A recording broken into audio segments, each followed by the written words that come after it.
must have seen a million of best earbuds of 2025 videos, right? Today, I'm bringing you something new as someone who has tried more than 200 pairs of earbuds in the past 10 years. And I'm giving you some real user experience. We're gonna cover every price point, every need, and I'll give you the final answer. You'll never have to waste time comparing between those comparisons. Of course, I'll cover the usual stuff like best value, best ANC, and best sound quality. But here is one you won't get anywhere else. Earbuds I'd actually recommend for girls, or ones want to make the perfect gift for your girlfriend. Although Christmas isn't right around the corner yet. First off, thank you so much for all the love and trust you've given me across all the platforms. I'll keep bringing you my honest takes on the earbuds you care about most. And if you ever want to dive deeper, come to my Discord and I'll update my testing spreadsheets there all the time, so you'll always see the latest. Now, today's video is a bit long, but I promise, no matter you're a student on budget or someone chasing top-tier sound, you'll find a pair here that is 100% safe to buy. No regrets. On my channel, you'll always get straight answers fast. So let's start. We'll go through all price range and I'll share the only one pair I actually use the most for that category. If you've got a better suggestion, drop it in the comments. I'd love to discover new gems. And if you've already got a price bracket in your mind, just skip ahead with the timeline. And hey, if this video helps you, leave a good and Jessie in the comment. That is the best way to let me know you are enjoying the content. Alright, let's start with the 0 to 30 bucks range. I can break this down a little more details than most people, because if you've bought earbuds often, you know that this price point is kind of turning point from brands just trying to cover the basics and to actually starting to aim for higher quality. What that means is under 30 bucks. You're not getting an all-rounder. Here I'm more focused on overall balance or the brand. Honestly, at this price, only the bigger brands can really put out something you don't have to worry about. My top pick here is the JLab Go AirPod Plus. Biggest reason is the value to money. In my opinion, it feels worth like 30 bucks. The pros stand the sound and the battery life. JLab's tuning is always consistent. The balance between lows, mids, and treble is solid. Vocals are clean with good sibilance control, and the soundstage feels pretty wide. There's a nice sense of space, and it's generally comfortable to listen to. Sure, the resolution and the dynamics aren't so good, but for this price, the sound quality is honestly really okay. Even better than some 50 bucks models. That's why it also gets my best sound under 30 bucks pick. The con stands no ANC, just passive isolation from the bean-style design, so it really depends on your ear shape. For me, with some smaller ears, it stays in place. The call quality is weak, the sound is telly, voices get swallowed. It's not clear. The case lid is loose, no real damping, so it snaps shards too easily. Feels small, but it actually gets annoying in daily use. The Bluetooth connection is clunky. You can't just pair straight from your Bluetooth menu. You'll have to first find it in the app, then go back to Bluetooth pair, then return to the app to connect the earbuds. For ANC in this price range, honestly, there's not so much to choose from. The only one that is relatively stands out is the TWS NC9. They claim up to negative 45 decibel noise cancellation, but in real life it only cuts maybe 50% of the noise. For office, it's just okay. The depth definitely doesn't match the marketing, but outdoors, in a mall, or even somewhere like a construction site, actually not bad. And you get a battery display, a pretty polished app, and a super quick parry. That's the kind of stuff you usually only see from a bigger brands. But here's my grip. If the buds are already designed to auto-pair when you take them out, why put the button on the case? Like, who's out there pressing that button for 10 minutes? Yeah, me. The big downside here is the sound quality, and honestly, I don't get all this logic. First, they give you this so-called standard sound, and I thought, if this is really their idea of tuning, their taste must be awful. Turns out, it wasn't tunes at all. I switched over to pop, hoping it would get better, and it was even worse. Bass and treble both feel weak and dull. Vocals are centered, slightly forward, and the style is kind of that space travel vocal forward tuning. but the vocals themselves are a total mess. Sibilance and texture are basically not controlled, and the voice comes off sticky, almost like an old grandma who can't open her mouth.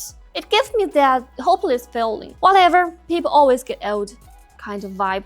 Battery life was supposed to be one of its strongest features, but I feel like it's overhyped. Or maybe their test conditions were just too ideal. I bought mine pretty early, but after only about 1 year, the battery already starts draining on its own. Now, if you're thinking of getting your girlfriend a pair as a little daily gift, then looks matters most at this price range. My pick would be the Suncor P30i. Overall score 5.7 out of 10 in the pink version. But honestly, the other corners are just as cute. And the phone stand on the back is a really thoughtful detail.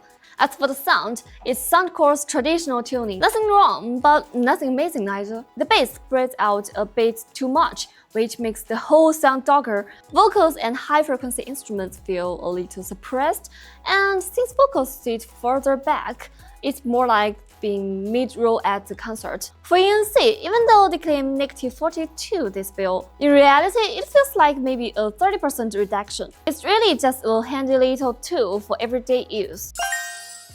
Now, this is the price range where you actually start looking for real value. While I was testing, I honestly ran into all kinds of trash earbuds. But after wearing them day in and day out, I finally picked out the one that's a safe bet and won't let you down. Overall performance is the QC1 MetaBuds Pro. This one is like the balanced choice in this range, kind of in the same lane as the earphone April 4, where everything is leveled out. ANC, comfort, sound, and quality all hovered around a 6. It's got a 12mm driver, so the soundstage feels wide and has a lot of punch. The bass is present and spreads out a bit, so it's not super tight, but vocals come forward enough that they are not drowned out. Overall, it's well balanced. Pop, country, R&B, all okay. The only issue I ran into was with the charging case. The fluorescent coating on the outside starts peeling, so now it feels quite a bit cheap. For ANC, I recommend the Ceramic X. This one went viral for 2 reasons.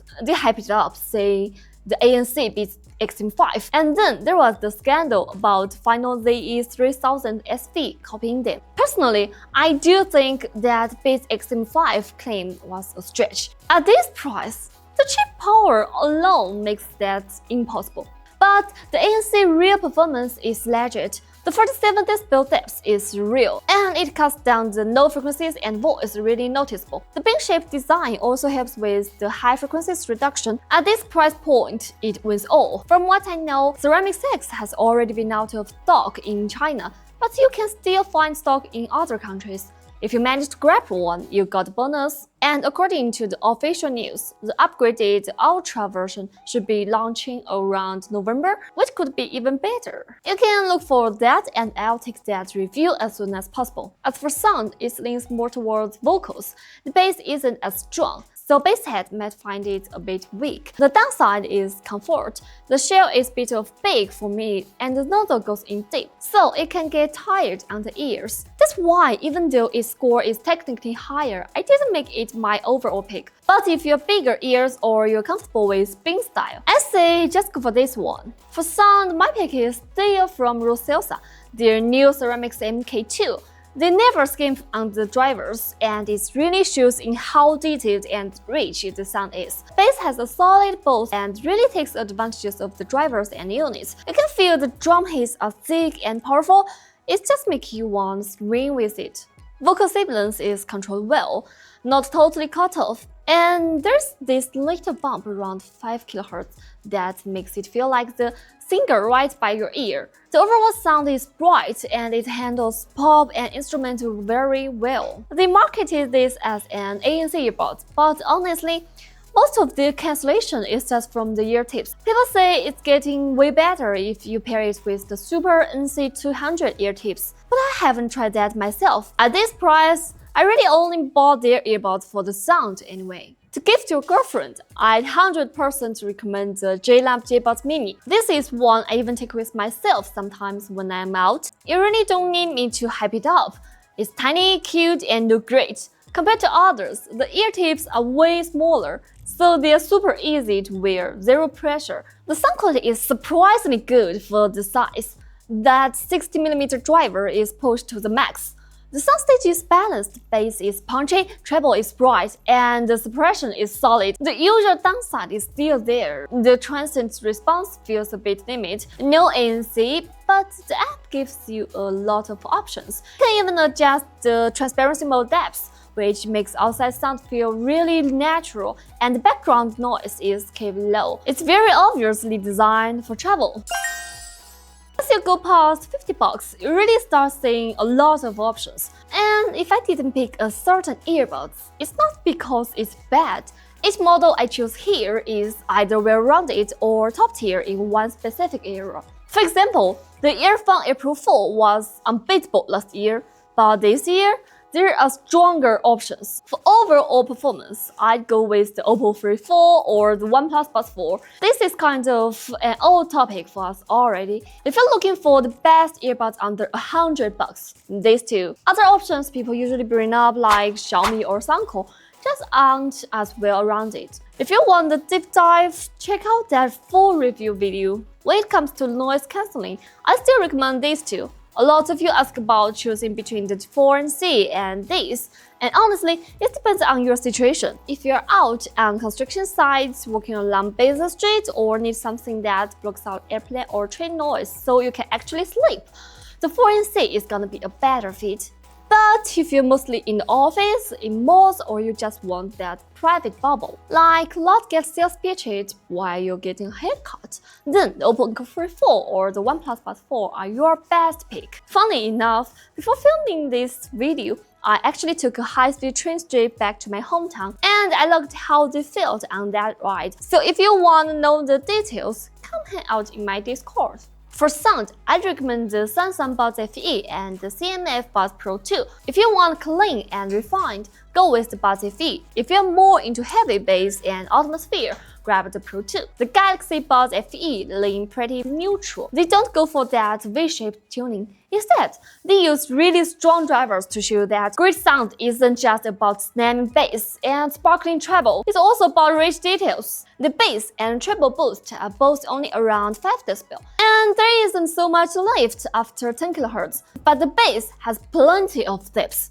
Dynamics are strong. Vocals sit close with a lot of motion, highs are large and detailed with great extension, and the soundstage feels wide, so the details won't get cluttered.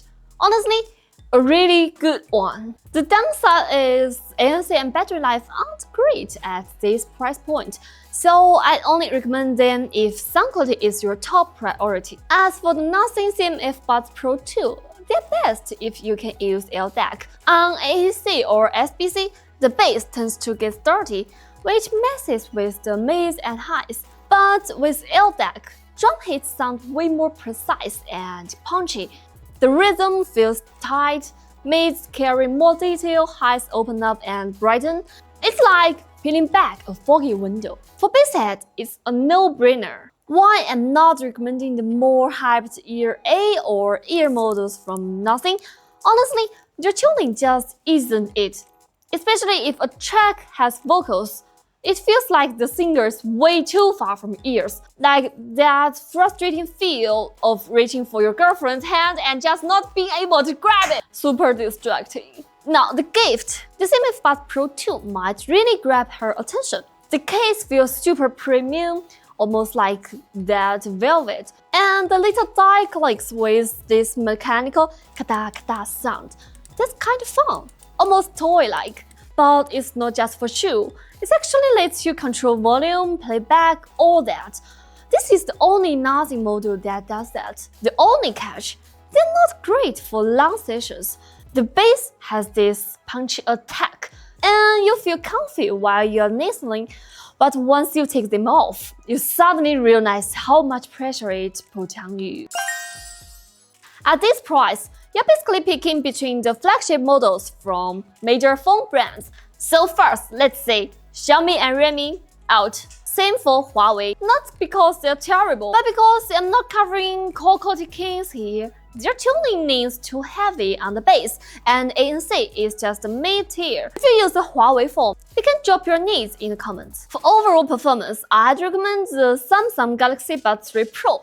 They're not the best at anything, but they're super balanced across the board. Noise cancelling, sound quality, all solid. The only weak point is the battery life. Other than that, no real complaints. The transparency mode is especially natural. Mid and nose sound almost unchanged, and bass doesn't distort. The tuning is warm, with boosted low end for that immersive vibe and nice depths.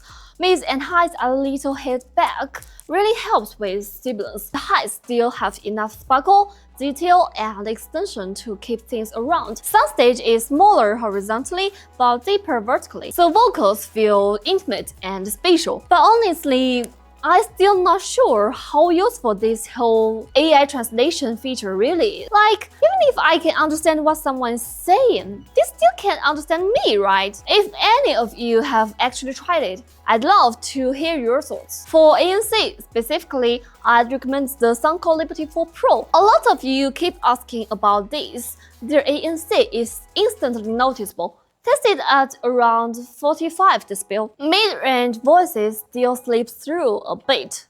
But once the low-end rumble is cut, these voices sound even clearer. Keyboard clicks, rumbles, impacts, subway noise, drills all get reduced nicely. The app even has an air pressure detection feature that adjusts during flight, which is a game changer for long trips. The case itself is super premium too. You can just slide to control the settings.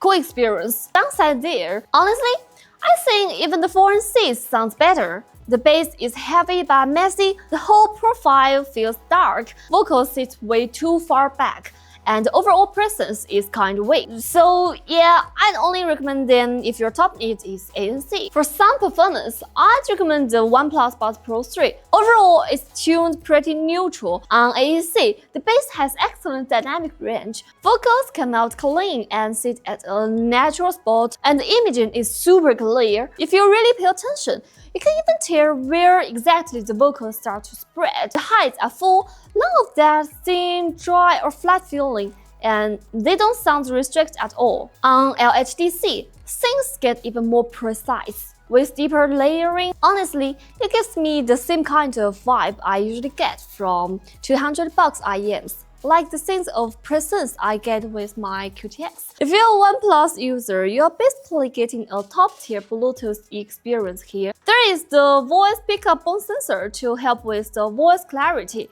the wireless charging with OnePlus phones, a 3-second press that brings up custom white noise, even posture detection to protect your neck. You'll definitely get the sense of satisfaction that matches the price. But the downside are clear too. The ANC feels behind the curve. A lot of reviewers hyped it up, saying the numbers and the performance are great, but my own experience says otherwise. It's tuned mostly for low-end noise, so voice and higher frequencies don't get cancelled as effectively. It's not that it completely fails to live up to the marketing, but in office or go to malls, it's just not strong enough. For street use or commuting, it's about right for the price. At this price point, you can't just focus on design, ANC and sound still matter. That's where the Realme Air 7 Pro comes in. It's a total all-rounder. The laser finish looks gorgeous, especially the red one, super classy. The sound is tight and balanced, very refined. At first, it might not wow you with the atmosphere, but once you start listening to instruments and melodies, you really pick up on its detail and texture. Its ANC is a little weaker, only a little than the OnePlus Buds 4 on voices, but it does a great job cutting low-end rumbles. Now we're talking about the usual classics, but you can still pick based on your own preference. And yep, the AirPods Pro 3 made the list this time. For all-around performance, I'd recommend the Bose QC Ultra. ANC, core stability, comfort, they're all top-notch. The sound is warm, which means for big orchestra tracks, You probably need to turn the volume up to keep the details steady. Honestly, the Ultra 2 doesn't feel all that different from the Ultra, so I just say buy whichever one you find cheaper. For instance, specifically, I'd recommend the AirPods Pro 3. I think everyone kind of knows the basics already, but from my testing, peak cancellation hits 52 dB with an average around 38.5 dB. That's about a 7 dB bump over the Pro 2. And just so you know, every 3 dB basically doubles the perceived loudness. Compared to the other earbuds, I say the mid-range cancellation is where AirPods always shine. And honestly, the ear pressure feels the most comfortable of the bunch. When you turn it down, it doesn't feel like earbuds are actually fighting the noise. It just feels like the outside world just got turned down. The downside is still the fit. The Pro 2 was painful because the shell was too big and pressed on the ear. Now, the outer part is flatter and easier on the ear, but the nozzle sticks out more, so it digs deeper into your ear canal. Basically, no more ear pain, but now ear canal pain. As for the Denon Pro, yeah, the sound is amazing, but the shell is just huge. From the comfort, not great. If I'm gonna spend like $300 for sound, I'd probably go with a solid IEM instead. And honestly, at this price range, it doesn't really make sense to do a for her recommendation. High-end earbuds are all about max performance, so knowing her needs matters more.